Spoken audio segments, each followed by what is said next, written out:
You know those nights when you can't quite fall asleep, when your mind races and you lie in bed, staring at the ceiling, pondering life's mysteries? Well, this particular night was one of those, or so I thought.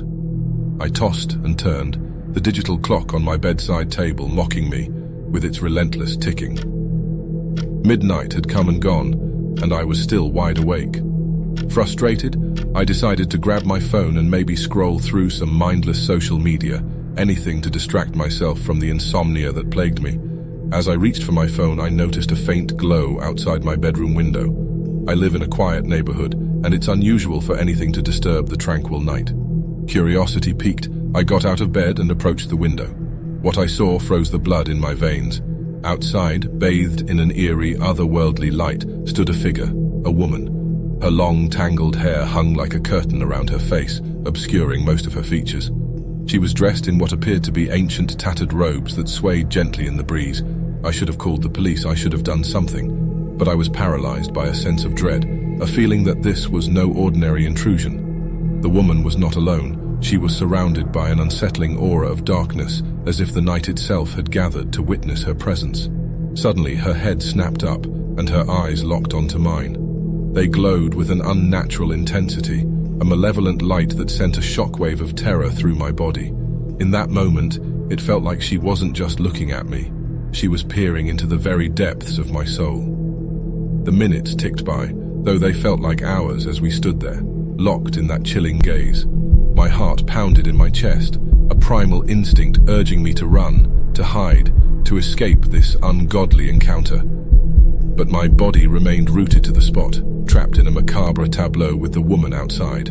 Then, with a suddenness that made me gasp, she raised a gnarled, skeletal hand and pointed a bony finger directly at me. Panic surged through me, and I stumbled backward, finally breaking free from her gaze. In a frenzied haze, I grabbed my phone and dialed 911. The dispatcher's voice was calm and reassuring as I explained the situation, but the terror in my voice must have been palpable. They assured me that an officer was on the way and to stay on the line. Huddled in the corner of my room, clutching my phone like a lifeline, I watched as the woman continued to stand outside, her finger still pointing at the window. Her lips moved in a silent chant, and the air seemed to grow thick with an otherworldly presence. The minutes stretched into an eternity. I was trapped in a nightmare of my own making, with no way to escape. And then, just as suddenly as she had appeared, the woman turned and disappeared into the night, her eerie light fading with her. I heard the distant wail of sirens as the police arrived, their flashing lights illuminating the room. I stumbled outside, my legs shaking, to meet them. I recounted the chilling encounter, but they found no evidence of the woman or her presence. Days turned into weeks, and I couldn't shake the feeling of being watched. Shadows danced at the corners of my vision, and strange occurrences plagued my nights. Objects moved on their own, whispers echoed through the walls, and the temperature in my room would plummet for no reason. I became consumed by fear, paranoia gnawing at my sanity. My friends and family dismissed my claims, attributing the disturbances to stress or lack of sleep, but I knew the truth. Whatever had visited me that night had left an indelible mark on my life. Desperate for answers, I delved into the occult, searching for any clue that might explain the woman's appearance.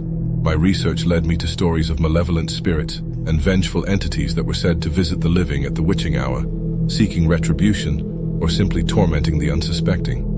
One night, as I was poring over ancient texts and incantations, I felt a chilling presence in the room. The air grew cold, and I could hear the faint sound of chanting, just like the night of the intrusion.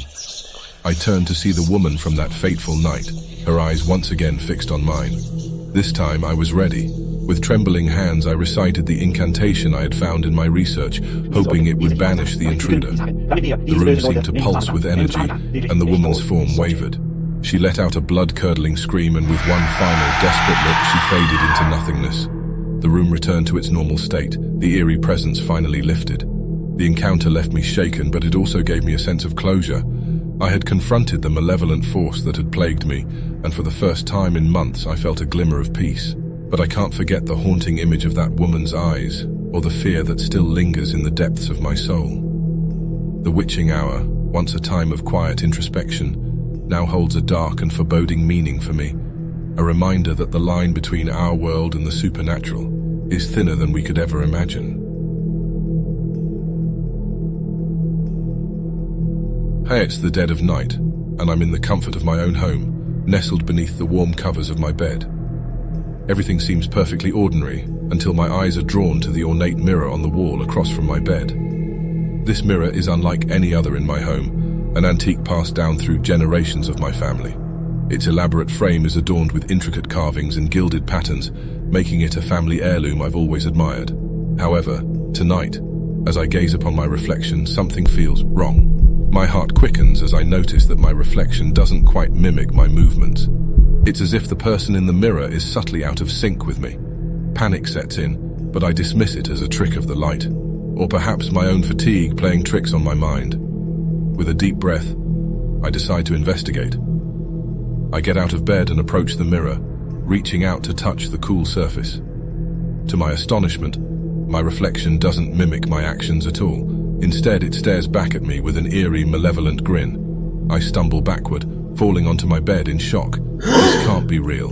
Mirrors don't behave this way. My rational mind battles with my fear, but the feeling of dread intensifies as I realize I can't look away. My reflection seems to be pulling me in, like it wants to swap places with me. In a desperate attempt to break free, I turn around, hoping that leaving the room will sever the connection. But as I step into the hallway, I see the same cursed mirror reflected in every other mirror in my home. Each reflection shows me standing in front of the malevolent mirror, trapped in a twisted parallel world. Terror courses through me as I realize I'm trapped, and my reflection is now in control. I try to call for help, but my voice is gone. It's as if I'm invisible, a mere observer in my own home. Hours pass, or perhaps it's days, as I watch my reflection live my life. It eats my food, sleeps in my bed, and even interacts with my loved ones, all while I remain a silent witness. The more I observe, the more I realize that my reflection is not content with simply mimicking me. It's trying to take over my life completely. In the dead of night, as I watch my reflection sleeping peacefully in my bed, an idea forms in my mind. Maybe, just maybe, I can outsmart it. I muster every ounce of willpower and focus, concentrating on switching places with my reflection. Miraculously, it works. My reflection jolts awake, its eyes filled with terror, as I regain control of my body. I stumble back from the mirror, gasping for breath. My reflection, free, glares at me with hatred before vanishing into the cursed mirror. I quickly grab a sheet and cover the mirror, hiding its malevolent power from the world. But I can't forget the terror I've witnessed. The cursed mirror is a relic of darkness, a portal to a realm where reflections come to life and seek to steal your very existence. From that day forward, I lock the cursed mirror away, warning my family never to gaze into it. But I can't help but wonder how many other mirrors might hold the same sinister secret, lurking in the darkness, waiting for someone to summon the horrors that lie within.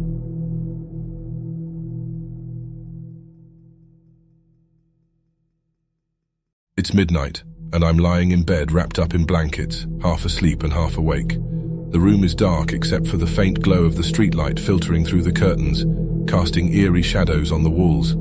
Sounds peaceful, right? Well, that's what I thought until I felt it. You know that feeling when you sense something's not quite right? A prickling at the back of your neck, a shiver running down your spine. I chalked it up to an overactive imagination, but then it happened. A presence in the room, something lurking in the darkness. At first I thought it was just my mind playing tricks on me. I tried to sit up, to turn on the lamp on my bedside table, but my body refused to move. Panic surged through me as I realized I was paralyzed, trapped in my own bed. I couldn't even scream for help. That's when I saw them, lurking in the shadows. Figures, twisted and grotesque, with eyes that gleamed with malevolence. They moved silently like wraiths, emerging from the corners of the room. Monsters, straight out of a nightmare, and I was defenseless. One of them, a tall, gaunt creature with elongated limbs, crept closer. Its eyes bore into mine, and I could feel its icy breath on my face. My heart pounded in my chest as it leaned in closer, its grotesque features contorting into a nightmarish grin. The others watched, their eyes glowing like embers in the darkness. I tried to scream, to plead for mercy, but my voice was trapped in my throat. All I could do was watch in terror as the creature drew nearer, its bony fingers reaching for me. I was about to become prey for these abominations, and there was nothing I could do to stop it. Just when it seemed like all hope was lost, a sudden flash of light filled the room, blinding me. The creatures let out agonized shrieks, their forms writhing and distorting in the intense brightness. It was excruciating, like their very existence was being torn apart. As my vision cleared, I saw the source of the blinding light, a figure standing in the doorway, a figure draped in a long, flowing robe that seemed to shimmer with an otherworldly radiance. The monsters recoiled, hissing and snarling, their eyes filled with hatred and fear. The figure raised a hand, and with a flick of its fingers, the room was plunged into darkness once again. When the light returned, the monsters were gone, as if they had never been there. I could move again. My limbs were no longer paralyzed, and I sat up in bed, gasping for breath. The figure in the doorway turned toward me, its face hidden beneath the hood of the robe, but I could feel its gaze, wise and ancient, piercing through me. "Who are you?" I managed to croak, my voice still trembling. "I am a guardian," it replied, its voice like a soothing melody. "I watch over those who are trapped in the realm between sleep and wakefulness, protecting them from the terrors that lurk in the shadows." I couldn't comprehend what had just happened. The Guardian had saved me from those abominations, but why and how? "You were in great danger," the Guardian continued. "These creatures feed on the fear of the paralyzed, but I sensed your distress and intervened." I nodded, still in shock. The room felt different now, lighter, as if the malevolent presence had been banished for good. "Remember," the Guardian said, its voice fading as it moved toward the door, "you are never truly alone in the dark. There are forces that protect, even when you cannot protect yourself." With those words, the figure vanished, leaving me alone in my room, shaken but alive. I've never been able to fully explain what happened that night, and I'm not sure I ever will. But one thing's for certain, I'll never underestimate the power of the unseen, the guardians who watch over us in the shadows.